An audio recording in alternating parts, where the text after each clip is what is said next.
श्री बगलामुखी ज्योतिष YouTube channel में मैं संयोग आनंद आपका स्वागत करता हूं। आज हम बात करेंगे लक्ष्मी प्राप्ति हेतु एक बहुत ही प्रभावशाली मंत्र के विषय में।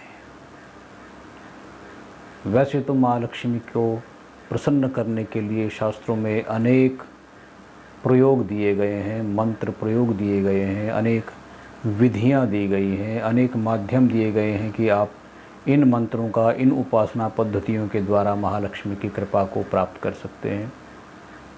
जिनमें से प्रमुख हैं श्री सूक्तम वेदोक्त और ऋग्वेदोक्त, और एक पौराणिक जो है श्री सूक्तम और लक्ष्मी सहस्त्रनाम। कई इस प्रकार के स्तोत्र हैं, धनदा लक्ष्मी स्तोत्रम, इस प्रकार के बहुत से स्तोत्र हैं।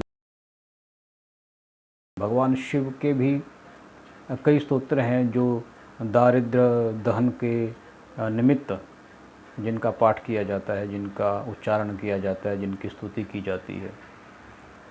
तो लक्ष्मी प्राप्ति हेतु आज जिस मंत्र के विषय में मैं बताने जा रहा हूँ, इस मंत्र की विधि बहुत सरल है। इसे कोई भी कर सकता है, चाहे वो गृहस्थी हो, चाहे वो संन्यस्त हो, कोई भी, चाहे वो महिला, पुरुष, वृद्ध, बालक, कोई भी इस मंत्र का अभ्यास कर सकता है। और लक्ष्मी केवल धन का ही नाम नहीं है, धन तो होता ही है लक्ष्मी, किंतु इसके और भी कई पर्याय हैं। अच्छा स्वभाव, संस्कार, अच्छे गुण, अच्छे मित्र, अच्छे संबंध, बहुत सी ऐसी जो सकारात्मक जितने भी गुण हैं वो एक लक्ष्मी के ही पर्याय हैं। तो जब आप लक्ष्मी शब्द का उच्चारण करते हैं तो ना केवल आप धन को आकृष्ट करने की बात कर रहे होते हैं, अपितु अन्य सभी जो सकारात्मक गुण हैं जिनके आपके जीवन में अभाव है, या जिनको आप और अधिक पुष्ट करना चाहते हैं, या जिनकी वृद्धि करना चाहते हैं, तो आप उन गुणों का ही एक प्रकार से आवाहन कर रहे होते हैं, या उनके विषय में सोच रहे होते हैं, या उनके विषय में मनन कर रहे होते हैं। लक्ष्मी का एक वृहद प्रारूप है, एक वृहद, लक्ष्मी एक बहुत वृहद विषय है, किंतु इसको वर्तमान में देखा जाए तो एक बहुत ही संकुचित सीमा में बांध दिया गया है कि केवल धन को लेकर ही लक्ष्मी शब्द का प्रयोग किया जाता है। अच्छे संस्कार, अच्छे गुण, अच्छा परिवार, अच्छी पत्नी, अच्छा पति, अच्छी संतान, अच्छा व्यवहार, अच्छा वातावरण, जितने भी ये सकारात्मक और उमंगपूर्ण जो वातावरण को जो विकसित करने के जो गुण हैं, उल्लास आपके भीतर हो, ये सब लक्ष्मी का ही एक अभिन्न अंग है। जब आप लक्ष्मी की आराधना करते हैं तो ये गुण स्वाभाविक रूप से आपके पास आते हैं।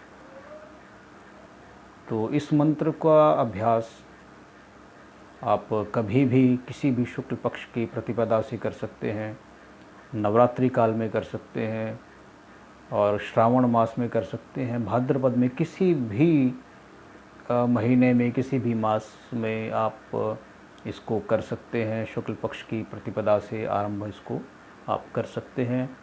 और ये मंत्र करते समय जो विभिन्न, जो विशेष जो सावधानियां हैं, जो विशेष नियम हैं, उसके विषय में मैं अभी आपको बताने जा रहा हूँ। इस बात को, इस पूरी जो चर्चा है, इस पूरे जो मैं बात कर रहा हूँ, इसे आप पूरा ध्यान से सुनिए।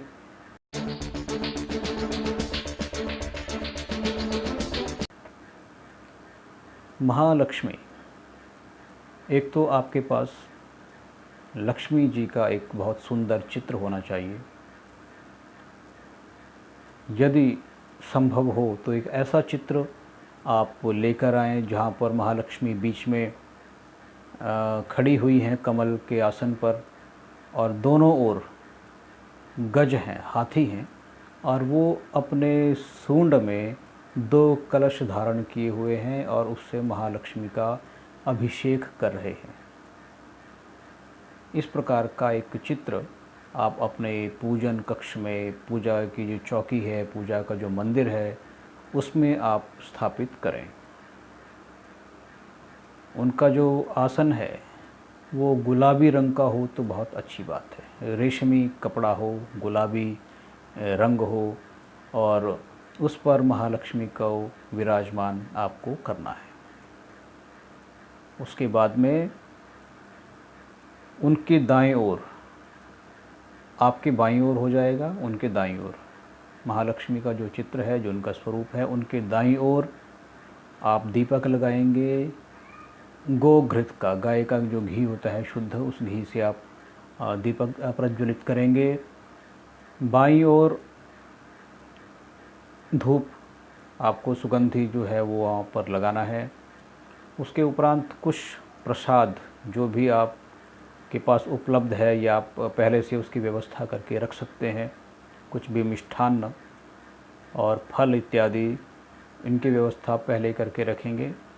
और जब आप मंत्र का अभ्यास करेंगे, मंत्र का जप करेंगे, उससे पहले महालक्ष्मी के समक्ष एक निवेदन करेंगे कि हे महालक्ष्मी, मैं इस कामना के लिए, धन धान्य की प्राप्ति के लिए, अच्छे गुणों के लिए, परिवार में सुख शांति समृद्धि की कामना की पूर्ति के लिए इस मंत्र का अभ्यास करने जा रहा हूँ, करने जा रही हूँ।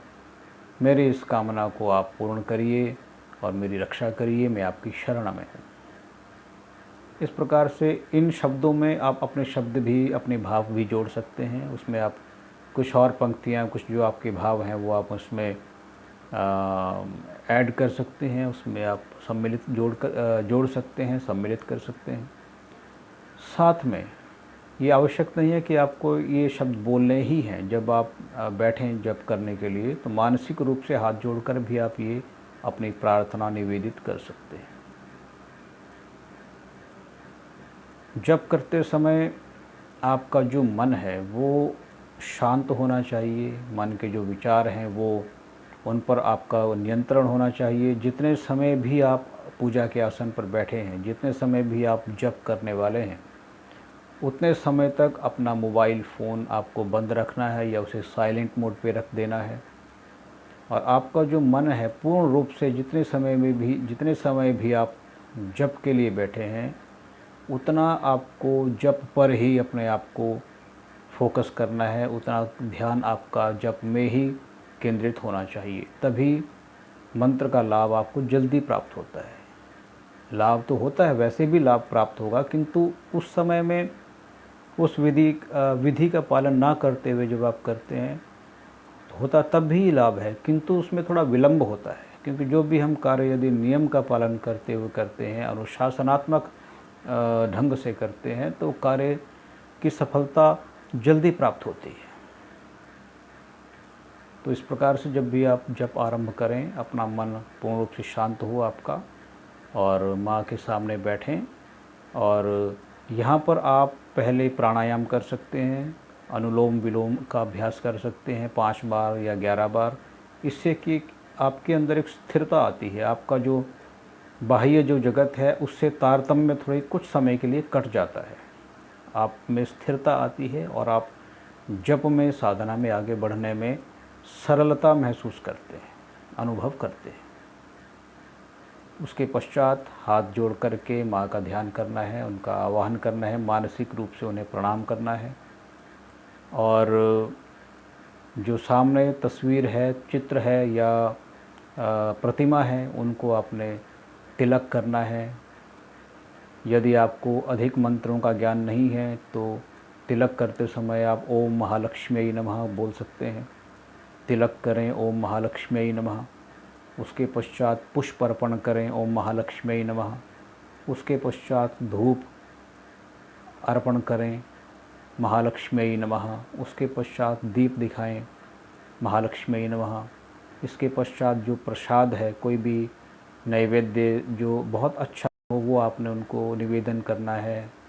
उसके उपरांत में कुछ दक्षिणा आपको वहाँ पर अर्पण करना है। इसके बाद में आपको इस मंत्र का जप करना है।